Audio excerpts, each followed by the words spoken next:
ఇండస్ట్రీలో ఎన్టీఆర్ సినిమాలు box office దగ్గరే కాదు బుల్లితెరపై కూడా రికార్డులు సృష్టిస్తూ ఉంటాయి. ఈయన సినిమాలకు చిన్న తెరపై కూడా ఓ రేంజ్ లో ఫాలోయింగ్ ఉంటుంది.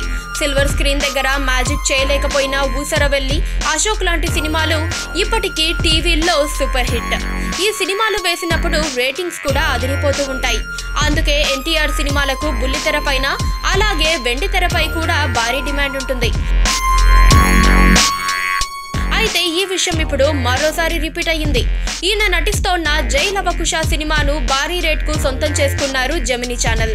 అయితే కళ్యాణ్ రామ్ నిర్మిస్తోన్న ఈ చిత్రాన్ని బాబీ తెరకెక్కిస్తున్నాడు. ఈ సినిమా షూటింగ్ ప్రస్తుతం హైదరాబాద్ లోనే జరుగుతోంది.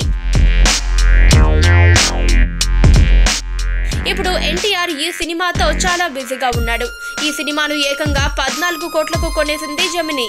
ఎన్టీఆర్ గత సినిమా జనతా గ్యారేజ్ కూడా భారీ రేట్కు అమ్ముడయ్యింది. మొత్తానికి జూనియర్ సినిమాలు విడుదలకు ముందే ఇండస్ట్రీలో రికార్డులు సెట్ చేస్తున్నాయి. మరి విడుదల తర్వాత సినిమా ఏ రేంజ్ లో దూసుకెళ్తుందో చూడాలి.